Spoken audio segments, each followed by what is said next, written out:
Abdullah bin Syarif Ahmad bin Ali bin Syarif Tabi Ahmad bin Hasan al-Habsyi wa Tabi Ahmad bin Hamid al-Alqab Tabi Ali bin Ahmad Basi Nabi Umar bin Syahab Abi Abihi Usim Afurihim Umma ila wa jami' awliya Allah min masyarikal ardi la magharibiha wa luha akhir wa jami' ahlul bagi wa alil zambal wa alil furaid wa jami' alil nad wa jami' kabang kuci duka tegara wa jami' kanangkat nagasidah wa jami' sadatina Ali ba'alawi wa jami'il muslimina wal muslimat wal mu'minina wal mu'minat anna Allah yaghfir lahum wa yarhamhum wa yashkilhum jannata birahmatihi ووالدينا ووالديكم خاصة وجميع أنباتنا وأنبات المسلمين عامة بأن الله يخرج درجات في الجنة ينفعنا بركاته مع أسوارهم وأنوارهم وعلومهم وكرامتهم في الدين والدنيا والآخرة على كل نية صالحة لنا صلاتنا صالح لنا وحبيبنا بن حفيظ وإلى حضرة النبي محمد صلى الله عليه وسلم سر الفاتحة.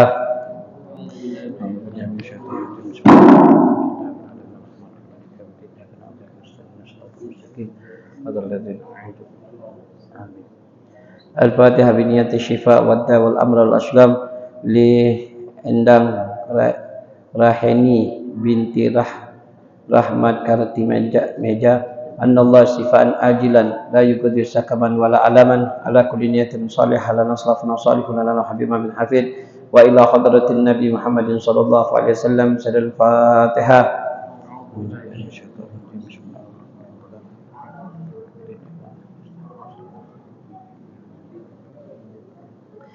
Bismillahirrahmanirrahim. Allahumma salli ala sayyidina Muhammad wa ala sayyidina Muhammad tibbil qulub wa dawaiha wa afatil abadan wa shifaiha wa nurul absar wa ghidaiha wa ala alihi wa sahbihi wasallim.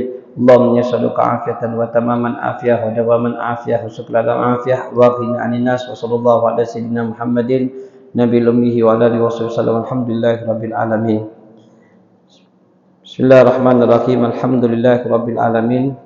Wassalatu wassalamu ala sayyidina Muhammadin Al-Fatih lima ulik wal khatir lima sabak nasir haq bil haq wal hadi ila suratikal mustaqim wa ala alihi wa sahbihi haqqa qadrihi wa miqdaril azim. Subhanaka la ilma lana illa ma 'allamtana innaka anta alimul hakim. Rabbi shrah li sadri wa yassir li amri wahlul 'uqdatam bil lisani yafqahu qawli wa saddih lisani wahdi qalbi bihaqqi sayyidina Muhammadin sallallahu alaihi wasallam.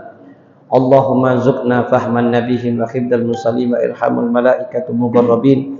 Allahumma aghna bil ilmi wa zaina bil hilmi wa akrimna bit taqwa jamilna bil afiyah ya arhamar rahimin ya fattah ya alim ya fattah ya alim ya fattah ya alim iftah alaina fathan qariban. Allahumma nas'aluka ilma laduni wa syarafa safi ya wahhab ya ghani wa sallallahu ala sayyidina Muhammadin nabil ummihi wa ala alihi wasallam. Alhamdulillahi rabbil alamin. Ma'asyiral hadirin rahimakumullah. Alhamdulillah, segala puji dan syukur kehadiran Allah Subhanahu wa taala yang masih memberikan kita nikmat yang sangat besar, yaitu nikmat sehat wal afiat. Dengan nikmat sehat wal afiat kita masih dikumpulkan lagi oleh Allah Subhanahu wa taala di dalam salah satu tempat yang penuh barakah, tempat yang penuh rahmat, tempat yang penuh maghfirah dari Allah Subhanahu wa taala, insyaallah. Amin ya rabbal alamin. Salawat dan salam atas junjungan kita Nabi besar Muhammad sallallahu alaihi wasallam, pada para sahabatnya dan para pengikutnya ila yaumul qiyamah.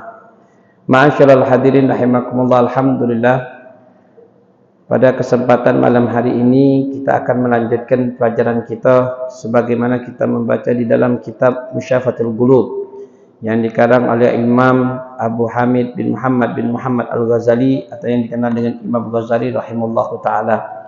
Maka sekarang kita akan membahas tentang bab fi nisyatillahi taala wal fasik wan nifaq, yaitu orang-orang yang telah melupakan Allah, bagi orang yang fasik dan orang yang nifaq.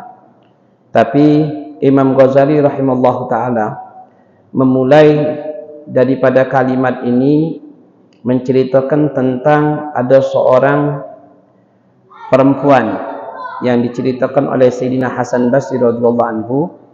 Faqala ja'at imra'atin ila Hasan al-Basri radhiyallahu anhu faqalat inna kana li ibnihi sabab famata ahbabtu ara'aha fil manam.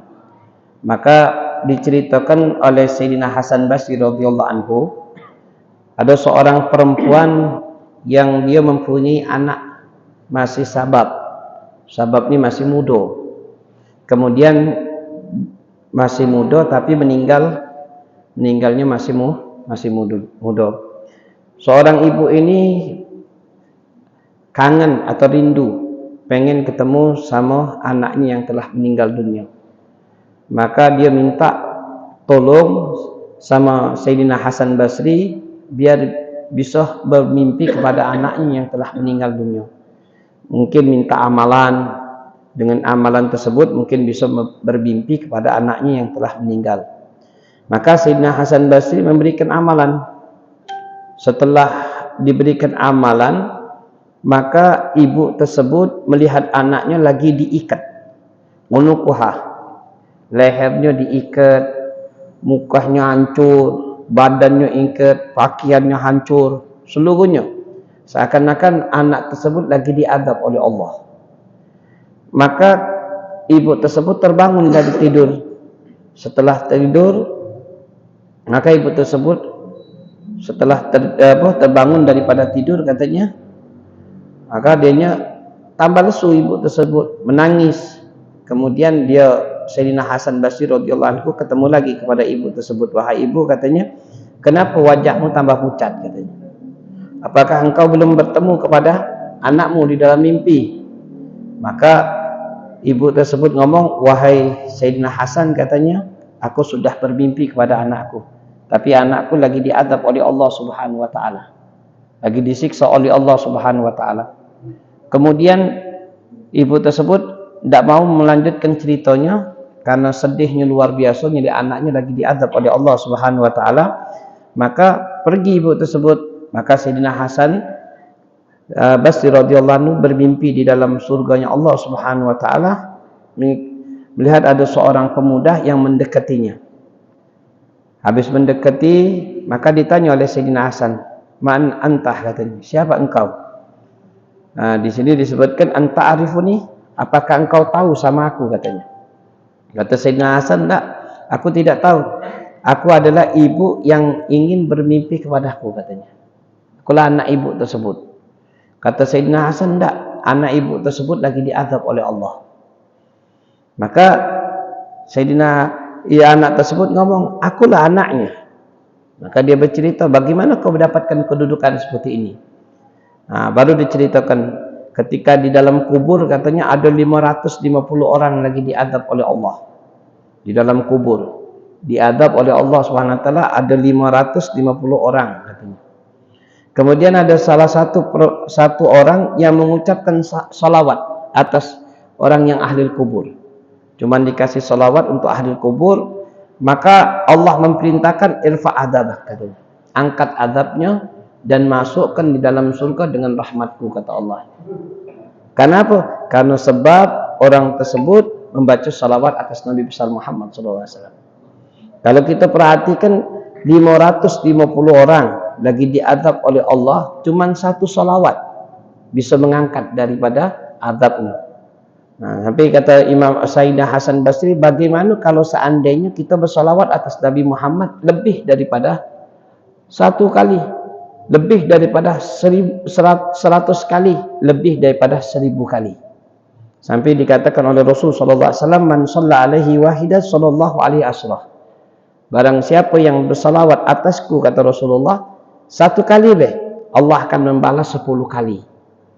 Dan barang siapa yang bersalawat atas Rasul sallallahu alaihi wasallam 10 kali, maka Allah akan balas yaitu 100 kali. Dan barang siapa yang bersalawat atas Nabi besar Muhammad sallallahu alaihi wasallam 100 kali, maka Allah akan balas 1000 kali. Dan barang siapa yang bersalawat atas Nabi besar Muhammad sallallahu alaihi wasallam 1000 kali, ba'it minan nar, maka Allah jauhkan dari azab api nerakanya Allah Subhanahu wa taala. Nah, jadi rugi bagi kita tidak mau bersalawat atas Nabi Muhammad.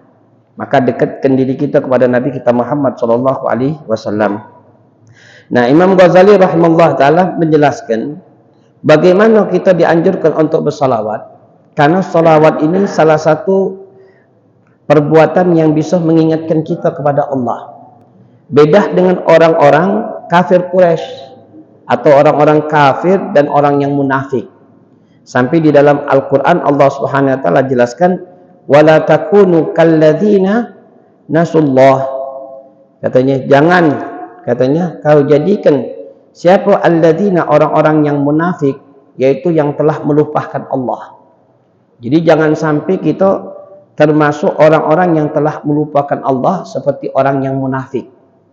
Seperti orang munafik, orang kafir, itu mereka itu telah melupakan Allah. Dan sampai Rasulullah SAW memberikan ciri-ciri bagi orang yang munafik. Na'udzubillah min dzalik. Orang yang munafik ini lebih daripada kufar, lebih daripada orang kafir. Kalau kafir jelas, tapi kalau orang-orang yang munafik ini itu tidak jelas di mana kedudukannya, tidak jelas. Sampai dikatakan oleh Allah Subhanahu wa taala di dalam Al-Qur'an, katanya menjelaskan bagi orang-orang munafik itu min daril asfilin, yaitu dari dia tempat yang paling bawah di dalam neraka jahanam. Itu bagi orang yang munafik. Nah, sampai dikatakan oleh ba'dum sahabat, yaitu pernah bertanya kepada Rasul sallallahu alaihi wasallam tentang, ya Rasulullah, su'ila Rasul sallallahu alaihi wasallam anil mu'min wal munafik. Mana perbedaan antara bagi orang yang mukmin dengan orang yang munafik? Nah, jadi kita bisa membedakan. Kalau orang yang mukmin, katanya, kata Rasul sallallahu alaihi wasallam, innal mu'min himmatu fis salat wasyam. Kalau orang yang mukmin, dia paling senang untuk melaksanakan salat, kemudian melaksanakan ibadah puasa, paling senang. Tapi kalau orang yang munafik, himmatu fit ta'am, katanya. Himmat fit ta'am, munafik himmatu fit ta'am wasyarab kal bahaib tarkul ibadah fi salat, katanya. Jadi kalau orang yang munafik itu dia paling senang dengan makan, minum. Ya, seperti apa katanya? Kal bahaim, seperti hewan. Hewan yang mana dia meninggalkan ibadah, seperti salat ditinggalkannya, ibadah puasa ditinggalkannya. Itu orang yang munafik. Nah, sampai dikatakan juga oleh Rasulullah, al-mu'min yasghul. Ya, orang mukmin katanya masghul bis sadaqah wa talab al maghfirah. Wal munafik masghul bil haras wal amal. Kalau orang yang mukmin dia sibuk pengen bersedekah, mengeluarkan hartanya untuk sedekah, disibukkannya untuk apa? Untuk mencari maghfirah dari Allah, untuk mencari pengampunan dari Allah Subhanahu wa taala. Tapi kalau orang yang munafik beda. Orang yang munafik dia sibuk untuk mencari dunia, rakus dengan ada masalah dunia, kemudian amal, tuwul amal, angan-angannya panjang. Itu orang-orang yang munafik. Itu yang dikatakan oleh Nabi kita Muhammad sallallahu alaihi wasallam.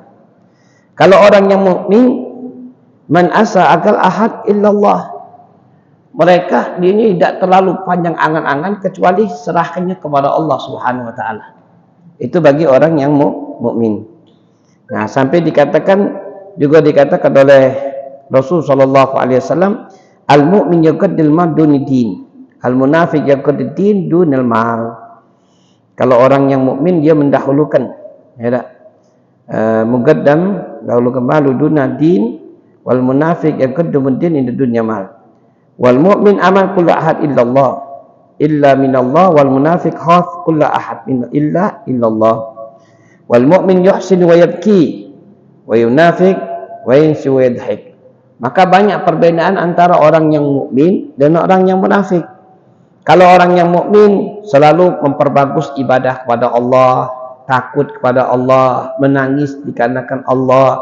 Tapi kalau orang munafik tidak, lupa sama Allah, merasa tidak takut sama Allah, kemudian dia dhahak, ya tak, dia ketawa, ya tak, dikarenakan bukan karena Allah. Nah, ini. Dan orang yang mukmin katanya senang dengan sendiri, munajat kepada Allah. Tapi orang munafik dia senang dengan keramaian. Ketika dia beribadah pengen ditengok orang yang lain. Itu bagi orang yang munafik.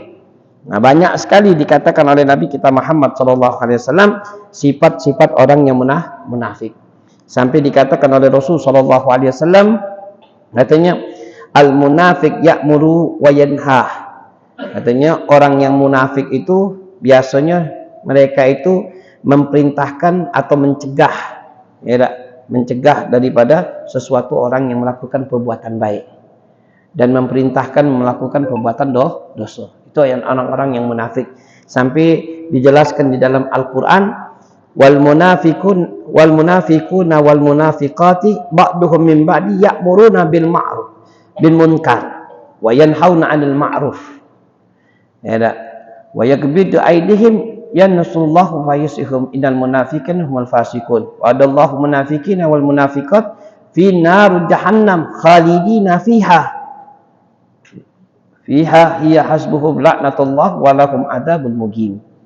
Nah, ini subhanallah, bagi orang yang munafik itu, ya tak, dikatakan orang yang munafik mereka itu ya'muruna, ya tak, ba'duhum min ba'di, mereka itu ba'duhum min ba'di, ya'muruna munkar, mereka itu biasanya memperintahkan perbuatan mungkar. Nah, senang dengan suatu perbuatan mungkar itu bagi orang yang munafik. Dan mencegah daripada perbuatan amal ma'ruf, mencegah. Ya, kemudian orang yang munafik itu yang Rasulullah setiap hari dia melupakan Allah. Nah, itu sampai wa'adallahul munafiqun, dan janjinya Allah bagi orang-orang yang munafik itu naru jahannam khalidin. Mereka itu akan dimasukkan oleh Allah di dalam neraka Jahannam yang paling bawah. Khalidin, dan termasuk yang kekal. Ya, kekal di dalam nerakanya Allah Subhanahu wa taala. Laknatullah, dan Allah melaknatnya, walahum adzabun muqim, dan Allah memberikan azab yang sangat pedih sekali kelak di yaumul kiamah. Nah, ini naudzubillah min dzalik, jangan sampai kita menjadi orang-orang yang munafik. Ya, kenapa? Karena orang yang munafik itu dari segi ibadah dia malas. Sampai kan kata dalam hadis yang lain kan Rasulullah SAW menjelaskan tuh, kata Rasulullah, kalau nak nengok orang yang munafik itu, nyarilah di dalam orang yang melaksanakan sholat berjamaah. Kata Rasulullah, tanda-tanda munafikun yaitu orang yang sagal anis sholatul berjamaah, terutama di dalam waktu subhi. Kalau wong yang berat untuk melaksanakan sholat berjamaah, itu salah satu tandanya bagi orang yang munafik, terutama di dalam waktu subuh. Siapa yang ngomong? Nabi kita Muhammad. Nah, jadi kalau orang yang munafik itu, kalau dia nak melaksanakan sholat berjamaah, terutama subuh, berat mereka tersebut. Nah, itu jangan sampai. Ya, itu yang sebagaimana yang dikatakan oleh Nabi kita Muhammad SAW. Nah, sampai Allah jelaskan lagi di dalam Al-Quran, innallaha jami'ul munafiqin wal kafirin fi jahannam jami'an. Maka dikatakan oleh Allah, sesungguhnya Allah Subhanahu wa taala mengumpulkan bagi orang yang munafik dan orang kafir itu di dalam neraka Jahannam. Jadi dikumpulkan oleh Allah. Jadi sama bagi orang yang kafir dan orang yang munafik dikumpulkan jadi sikap. Nah, ini subhanallah. Ya tak? Kemudian katanya wa makna daripada ayat tersebut, katanya matu alal kufar wa nafaqah, babab dan munafik dan nasyarul minal kufar, katanya bagi orang yang mati di antara kufar dan munafik, babda munafik syar minal kufar, katanya. Kenapa orang yang munafik itu lebih dahsyat daripada orang yang kufar? Yang munafik itu lebih dahsyat daripada orang yang kufar. Kenapa? Kalau kufar, katanya, memang dia telah jelas mereka itu adalah kafir. Dia ada tempatnya memang kufar. Tapi kalau orang yang munafik, tidak tahu di tempatnya yang mana. Dia tidak orang kufar, tidak juga Islam. Turun naik dia. Nah, ini yang paling bahaya bagi orang yang munafik. Nah, sekarang ini banyak luar biasa bagi orang-orang yang munafik. Banyak. Ya, Rasulullah kita jelaskan di media banyak sekali mengucapkan kalimat, ya tak? Yang mana omongan tersebut yang berkaitan dengan agama. Kadang ngomong A, kadang ngomong B, kadang hukum A, kadang hukum B, dirubah-rubah. Ini luar biasa. Jangan kita menganggap enteng di dalam masalah orang-orang yang munafik. Sampai dikatakan oleh Allah Subhanahu wa taala di dalam Al-Qur'an, innal munafiqin fidarkil asfali minan nar walan tajidu lahum nasiran. Ini subhanallah, kata Allahnya apa di dalam Al-Quran, innal munafiqina fidarkil asfal. Orang yang munafik itu paling bawahnya di dalam neraka jahanam, paling bawah katanya. Walam tajidu lahum nasiran, dan tidak ada satu pun yang bisa menolong bagi dia. Jadi tak katik sikok pun yang pacak menolongnya bagi orang yang munafik. Ini jadi harus kita minta sama Allah, minta jauhkan bagi orang-orang yang munafik. Kenapa munafik itu? Na'udzubillah min dzalik. Sampai dikatakan oleh Imam Ghazali rahimahullah ta'ala, apa makna daripada al-munafik? Diambil daripada lughah naqah, katanya. Naqat al-bagh, seperti innal barbu, seperti apa? Seperti fa'run, seperti tikus. Orang yang munafik itu cirinya seperti tikus, katanya. Tangannya itu lebih kecil dibandingkan dengan kakinya. Ya, lebih panjang. Tangannya pendek, itu kecil, katanya. Itu bagi orang yang munafik, katanya. Kenapa katanya orang yang munafik itu dikatakan oleh Imam Ghazali rahimahullahu ta'ala, wa yadhhar nafsu ihdahuma yakhrujul ukhra. Wa idza summa munafik wan munafik la yadhhab nafsu ala muslim wahidu minal islam ilal kufar. Dia tidak menampakkan, bagi orang yang munafik itu dia menampakkan pada dirinya muslim tapi keluar dari Islam. Dia tidak kufar tapi tidak keluar dari kafir. Jadi dia di tengah-tengah. Ini na'udzubillah min dzalik. Jadi jangan sampai na'udzubillah min dzalik bagi orang-orang yang munafik tersebut. Sampai digambarkan oleh Nabi kita Muhammad SAW bagaimana cara ciri-ciri orang yang munafik.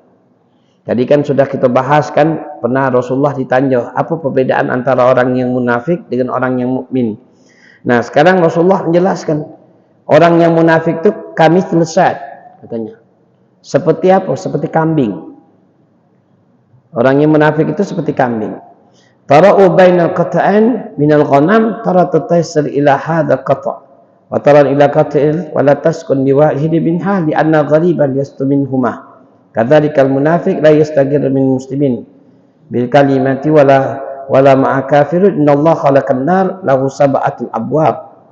Maka orang kafir, orang munafik itu seperti apa kata Rasulullah? Seperti kambing ghanam. Dia kalau sudah ada dua ghanam, satu kelompok, kadang-kadang dia tidak mantap. Kambing itu tidak mantap. Dia kadang-kadang masuk sini, rombongan sini. Habis lagi sini, masuk rombongan sini lagi. Tidak pernah mantap kambing. Kita perhatikan kambing. Kalau kita ngingon kambing, tidak mantap kalau kita dia di sini balik ke sini, ikut rombongan ini. Rombongan sini masuk rombongan sini. Itu kambing dikatakan. Itu siapa? Nabi kita Muhammad SAW ngomong. Kambing katanya. Seperti apa katanya orang yang munafik? Tidak akan mantap katanya. Orang yang munafik itu la yastagir muslim. Tidak akan mantap, dia kemusliman itu tidak akan mantap katanya. Sampai Allah berikan katanya innallaha khalaqan nar lahu sab'atul abwab.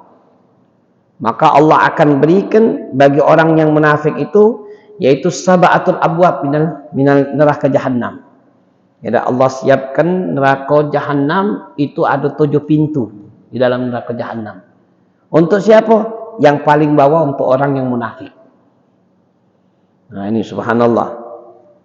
Sampai Allah jelaskan di dalam Al-Quran kan lahu sab'atul abwab. Allah jelaskan lahu sab'atul abwab.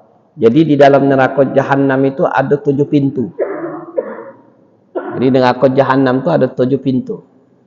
Di antara 7 pintu itu berbeda-beda.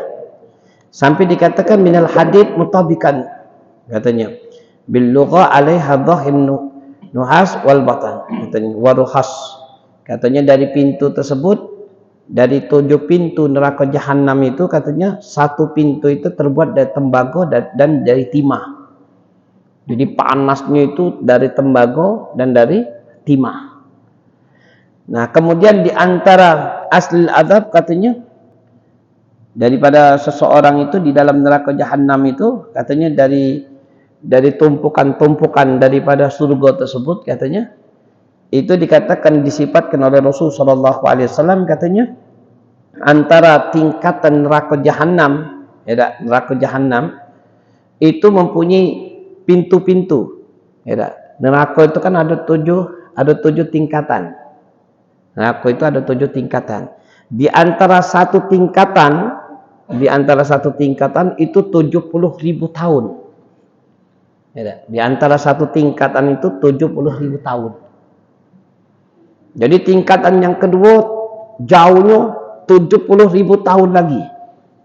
Nah, bayangkan kita. Na'udzubillah min dzalik.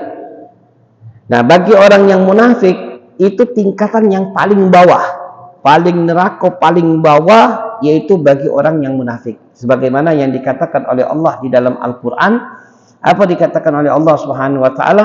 Kata innal munafiqina fid darkil asfalin minan nari walan tajidahum nasira. Nah, munafik itu paling bawah, paling dasar tempatnya sampai la tajidu, tidak kati yang baca menolongnya lagi. Bagi siapa? Bagi orang-orang yang munafik. Nah, ini subhanallah. Na'udzubillah min dzalik, ya tak? Bagi orang-orang yang munafik. Nah, sampai katanya tahiyatus yamna' minan nar. Nah, ada munafik fi dar asfalin. Wa ja'a fil khabar, maka Rasulullah itu pernah bertanya kepada malaikat Jibril. Ya Jibril katanya, tolong berikan sifat, katanya berikan sifat linnarul waharaha, katanya. Bagaimana sifat-sifat neraka dan panasnya api neraka tersebut. Maka malaikat Jibril ngomong kepada Nabi kita Muhammad sallallahu alaihi wasallam, menceritakan akan diperintahkan oleh Allah Subhanahu wa taala, an-naru wa qudha alfal am hatta ahmar. Api itu disiapkan oleh Allah, yang pernah ana jelaskan di dalam kitab khususnya ummatan Muhammadiyah tentang menjelaskan api neraka, ya dah. Api itu dari ahmar, dari merah, dipanasi lagi sampai 1000 tahun. Baru menjadi biru, kebiru-biruan. Maka dipanasi lagi 1000 tahun menjadi hitam. Dan dipanasi lagi 1000 tahun, yaitu menjadi hitam pekat seperti aspal. Jadi itulah nar, ibarat kata neraka, api neraka jahanam katanya. Wahya saudat muzlaman katanya. Jadi api neraka itu sudah hitam bulam pelok. Nah, kalau kita kan ada api kan bisa nerangi waktu kita dalam keadaan mati lampu. Ini kalau sudah mati lampu kita taruh lagi, tidak akan terang. Saking gelapnya api nerakanya Allah Subhanahu wa taala.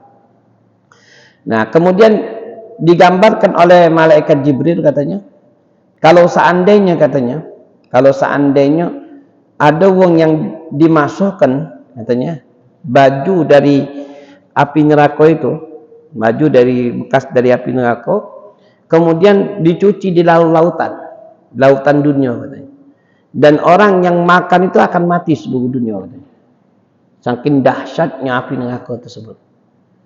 Nah, kemudian digambarkan lagi oleh Nabi kita Muhammad SAW katanya, kalau seandainya seseorang katanya minum banyu tersebut akan seluruhnya ligataluhu, mati seluruhnya dikarenakan bekas daripada neraka jahanam. Nah, kalau seandainya seseorang yang dibakar dari api neraka, kemudian dikeluarkan di dalam dunia, maka ketika manusia itu mencium daripada bekasnya api neraka itu, besok seluruh manusia itu bakal mati dikarenakan bau busuknya orang yang lepas daripada api neraka. Ustaz mati tak? Tidak mati lagi. Kelak fil yaumil qiyamah tak katik lagi yang dinamakan mati. Terus kita dapat siksaan terus dari Allah Subhanahu wa taala. Nah, sampai dikatakan katanya az-silsilatul ladzi dzaqallahu taala biqaulihi. Nah, ini pernah disebutkan di dalam Al-Qur'an kan, fi silsilati zira'an sab'un wa dzira'an. Jadi di dalam api neraka itu katanya ada seperti rantai. Rantai itu sab'una dzira'an, ada 70.000 dzira', 7.000 dzira'. Sampai dikatakan 7.000 dzira' itu kullu dzira' katan tawil masyriq ila maghrib katanya. Satu dzira'. Panjangnya apa? Seperti masyrik wal maghrib katanya. Saking panjangnya. Dikelilingi katanya. Kalau seandainya diletakkan di gunung katanya, gunung itu akan jadi hancur seperti habu katanya. Saking dahsyatnya orang yang sudah masuk neraka jahanam dikeluarkan lagi hancur seluruhnya. Nah, ini Jibril menjelaskan katanya. Rasulullah bertanya, "Sa'alatan Jibril, ya Jibril li sifatu abwab jahannam. Kal abwab hadhihi wa qala ya Rasulullah la walakin tabaqa ba'dhum asfal min ba'di bab ila al-bab bima sanatul bab min asyadil khar alladhi sab'una di'fan." Jadi setiap pintu itu neraka jahanam itu ada pintu-pintunya kata malaikat Jibril. Di antara pintu tersebut perjalanan seperti apa? 70.000 tahun. Nah, 70.000 tahun. Nah, ini sampai dijelaskan oleh Allah Subhanahu wa taala di dalam Al-Qur'an. Apa di dalam Al-Qur'an? Innal munafiqina fid darkil asfali finan nar. Nah, sampai Rasul sallallahu alaihi wasallam dijelaskan oleh malaikat Jibril katanya yang pertama kali yang paling bawah neraka itu Allah siapkan bagi wong yang munafik. Itu yang paling bawah. Ya tak? Sampai kan sudah kita jelaskan di dalam Al-Quran kan tadi itu kan apa dikatakan oleh Allah, darul asfal minan nar walam tajidalhum nasira. Tidak kata yang pacak menolong sama sekali. Itu bagi siapa? Bagi orang yang munafik. Nah, siapa orang yang munafik? Ya tak? Orang yang munafik itu ya tak? Orang yang mempunyai wajhan. Kalau kita ni. Nah, mempunyai wajhan. Apa namanya? Dua rai. Ya tak? Kalau sudah di sini ngomong lagi, itu namanya ini hari ini beriman, besok tidak. Sama wong itu beriman, kalau sama ini tidak. Itu namanya wong yang munafik. Tidak pasti, tidak kafir, tidak Islam dia. Nah, itu yang paling bawah kata Rasul sallallahu alaihi wasallam. Yang kedua baru orang yang musyrikun yang dinamakan neraka jahim. Nah, neraka jahim itu disiapkan bagi orang-orang yang musyrik. Wong yang mensekutuai Allah. Nah, bagi wong yang munafik, pucuk lantainya lagi neraka yang paling yang kedua itu namanya siapa? Bagi orang yang musyrik, orang yang mensekutuai Allah. Di atasnya lagi namanya fihi saibun wa ismul sagar. Neraka sagar. Di atasnya lagi. Kemudian wabarur rabi yang di atas daripada yang ketiga itu tempat iblis laknatullah. Iblis laknatullah seperti orang yang mengikuti iblis, seperti orang majusi, orang yang musji, wa ismihil ladhah namanya. Nah, tempat orang pengikut iblis itu masih lemah. Pengikut iblis itu masih di neraka yang keempat. Neraka yang keempat dia. Namanya ladhah. Ada yang pucuk lagi bagi siapa? Orang Yahud. Namanya neraka yang Allah siapkan hatamah. Hatamah yaitu dikatakan hatamah. Yaitu neraka orang yang Yahudi yang disiapkan oleh Allah Subhanahu wa taala. Masih di atas lagi. Yang keenam dikatakan an-nasara yang dinamakan ismuhul sa'ir. Ya tak? Ismul sa'ir itu yang Allah berikan bagi orang Nasrani. Jadi tingkatannya. Nah, kemudian yang ketujuh, summa amsaka Jibril. Malaikat Jibril diam. Yang ketujuh. Kata Rasul SAW, ya Jibril, tuhbirni anin sakadul babus sabi katanya. Wahai Jibril, kabarkan siapa yang penduduk yang neraka yang ketujuh di tingkatan tujuh ini siapa wahai Jibril? Jibril tidak ngomong karena takut menyakiti hati Nabi kita Muhammad sallallahu alaihi wasallam. Maka kata Rasulullah, ya Jibril, ahbirni wahai Jibril, kabarkan biar aku tahu katanya. Maka kata Jibrilnya, wahai Rasulullah kata Rasulullah, ahlul kaba'i min ummataka.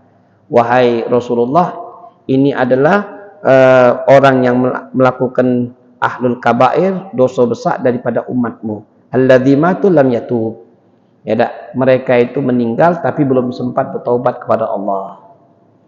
Nah, ini subhanallah. Kita tingkat yang paling tinggi, ya tak? Tapi hati-hati Bukan gampang neraka jahanam, walaupun kita tingkat yang paling tinggi, yang paling tujuh dibandingkan aspalan dari orang yang munafik. Tapi apa? Ini untuk umat Nabi Muhammad. Untuk umat Nabi Muhammad. Siapa katanya? Matulam yatub.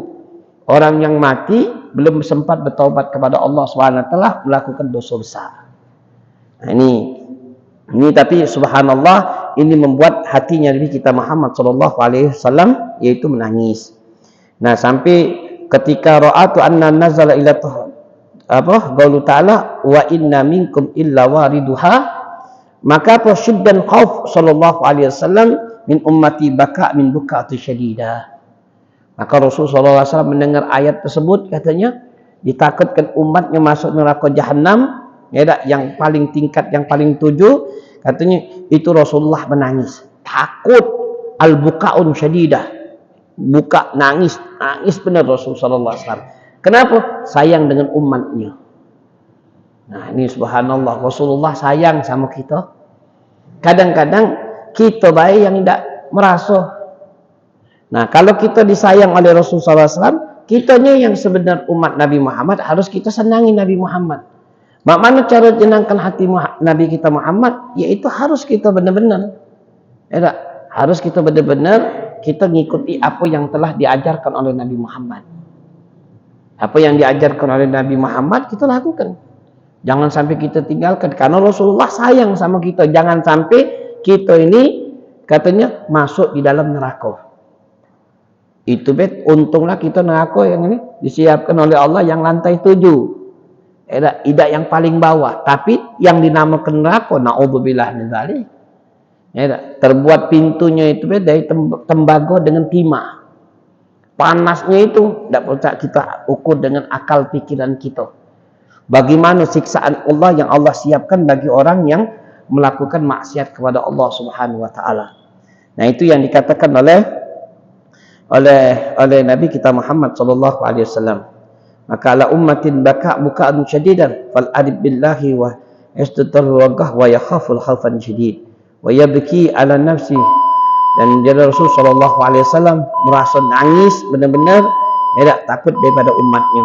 Nah, jadi kita walhasil dikatakan jangan sampai kita membuat hatinya Rasul sallallahu alaihi wasallam sedih, menangis. Maka berusahalah untuk kita memperbanyak ibadah kepada Allah. Bantu Nabi kita Muhammad SAW din kathratus sujud, dengan perbanyak ibadah, banyak sujud, banyaklah kita dekatkan diri kita kepada Allah. Itu salah satu membantu daripada Nabi kita Muhammad SAW. Dan insyaAllah Allah Subhanahu wa taala memberkati majlis kita dan ditambah keimanan kita. Dan insyaAllah Allah Subhanahu wa taala mengabulkan seluruh hajat kita zahir batin, amin ya rabbal alamin. Dan insyaAllah setelah kita bahas ini, orang yang fasik dan mungkin, dan kita dianjurkan untuk bertaubat kepada Allah, insyaallah kita akan bahas minggu yang akan datang, yaitu dengan taubat kepada Allah Subhanahu wa taala. Amin ya rabbal alamin. Rabbana atina fid dunya hasanah wa fil akhirati hasanah wa qina adzabannar. Wa sallallahu ala sayyidina Muhammadin nabiyyi wa alihi wasallam. Alhamdulillahirabbil alamin.